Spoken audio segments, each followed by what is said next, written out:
Hello everyone, তোমাদের সকলকে স্বাগত আরো একটা নতুন ব্লগে। আজকে যাচ্ছি বহরমপুর ফুড ফেস্টিভ্যালে। এখন আমরা আছি গোড়াবাজার ফেরিঘাটে। এখান থেকে যাবো আমরা ওয়াইএমএর মাঠে। সেখানে গিয়ে কী করছি না করছি সমস্তটাই আজকের ব্লগে থাকবে, তো তোমরা ভিডিওটা কন্টিনিউ করো। দেখা হচ্ছে আবার ওয়াইএমএর মাঠে। ফাইনালি বন্ধু, আমি ফুড ফেস্টিভ্যালের সামনে চলে এসেছি। এখন যাবো ফুড ফেস্টিভ্যালের ভেতরে, আর সামনের কাউন্টার থেকে আমরা টিকিট কেটে নেবো। টিকিট কেটে নিয়ে ভেতরে প্রবেশ করবো। তো তোমাদের সাথে দেখা হচ্ছে ভেতরে গিয়ে, আর ভেতরে কী করছি না করছি সমস্তটাই আজকের ব্লগে তোমরা দেখতে পারবে। তো কন্টিনিউ করো ব্লগটা। চলো দেখা হচ্ছে আবার সামনে গিয়ে। যাওয়ার জন্য 3টে পাস নিয়ে নিয়েছি। এখন আমি ভেতরের দিকে যাবো। তো চলো আসা যাক। এখন আমরা 80 নাম্বার স্টলের সামনে আছি, যেটা হচ্ছে ধানসিঁড়ির মোয়া।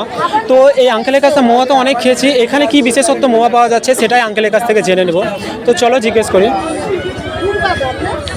বলছি, মোয়া তো আমরা অনেক খেয়েছি, তো এখানকার মোয়ার স্পেশালিটি কি? বলতে এখানে ভিজিটিং মাল তো পাওয়া যাচ্ছে, জয়নগর নামে পরিচিত। এখানে মোয়া বিক্রি হচ্ছে কনকচুর ধানের খই, ঘিয়ে দিয়ে বানানো, নলের গুড় দিয়ে, এবং খুব মানে 40 বছরের কারিগরের এক্সপিরিয়েন্স দিয়ে আমরা মালটা বানাচ্ছি। এখানে তৈরি হচ্ছে, এখানে খাওয়াটিং হচ্ছে। তো কারিগরের সঙ্গে আমার সঙ্গে থেকে ভালো বিষয়টা কারিগর বুঝতে পারবে, ওখানে যান, ওখানে বললি। মোয়ার প্রাইস কীরকম থাকছে? মোয়া আমাদের 20 টাকা থেকে শুরু, 35 টাকা পর্যন্ত পার পিস।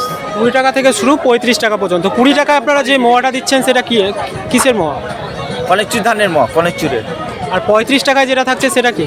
এই ইংরেজি একটু বেশি পরিমাণ দেওয়া আছে, সব কিছু পরিমাণ মতো দেওয়া, সাইজেও ডিফারেন্স আছে। আপনার মতে কোন মোয়াটা ট্রাই করা উচিত? স্পেশাল কোনটা আছে? অবশ্য স্পেশাল তো সবই খুব ভালো লাগে, স্পেশালটাই ভালো সবই। তো আমরা এখন 35 টাকা দামের একটা মোয়া ট্রাই করব। তো আমাদেরকে একটা 35 টাকা দামের মোয়া দেন। আমরা 35 টাকা দামের একটা মোয়া নিয়েছি। এখন আমরা টেস্ট কীরকম এটার সেটাই দেখবো। ধানসিঁড়ির মোয়া, জয়নগরের মোয়া দোকান থেকে আমরা সব থেকে হাইস্ট প্রাইসে যে মোয়াটা ছিল 35 টাকা প্রাইসে, সেই মোয়াটা নিয়ে নিয়েছি। তো এখন এটা ট্রাই করে দেখার সময় যে এটা খেতে আসলে টেস্টি নাকি। তো দেখি, একটু নিয়ে নিই। এটা দেখতে পাচ্ছ উপরে ড্রাই ফ্রুট দেওয়া আছে, এখানে হচ্ছে কাজু, এখানে আছে কিশমিশ দেওয়া আছে। এটা কিন্তু অনেক সফট, চামচ দিয়ে দিতে ভেঙে গেছে। এখন ট্রাই করে দেখবো টেস্ট কিরকম। ভালো লাগছে। তো তোমরা যারা এখানে বহরমপুর ফুড ফেস্টিভ্যালে আসছো তাদেরকে একটাই কথা বলবো যে 80 নাম্বার স্টল থেকে তোমরা জয়নগরের মোয়াটা অবশ্যই ট্রাই করে দেবে। এবার আমরা 81 নাম্বার স্টলে যাব, যেটা হচ্ছে মহাপ্রভু দই ভান্ডার। দই তো আমরা অনেক রকমই খেয়েছি, সরাসরি দোকানের ওনারের সাথে জেনে নেব যে এখানকার দইয়ের স্পেশালিটি কি।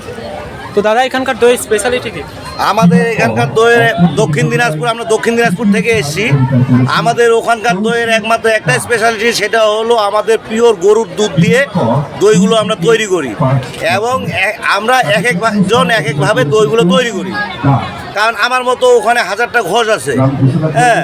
তার মধ্যে আমাদের দই শুধু ভারত বিখ্যাত নয়, আমাদের দই ভারতের বাইরে গেছে, সুদূর আমেরিকায় পাড়ি দিয়েছে, দুবাইয়ে গেছে, নেপাল, ভুটান, বাংলাদেশ, সব জায়গায় আমাদের দই সচরাচর, নেপাল, ভুটান সচরাচর প্রায়ই যায়। তো এই দইয়ের প্রাইস কীরকম থাকছে? দইয়ের প্রাইস, যেহেতু আমরা দক্ষিণ দিনাজপুর থেকে মুর্শিদাবাদ ফুড ফেস্টিভ্যালে আমরা এসেছি, আমাদের এখানে ক্যারিং কস্ট বা অন্যান্য খরচা অনেক আছে, যার জন্য এখানে রেটটা একটু বেশি।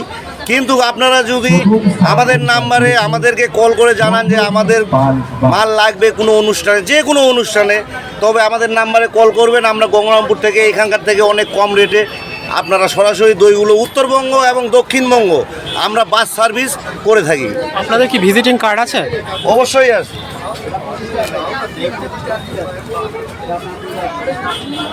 ঠিক আছে, কথা বলে ভালো লাগলো।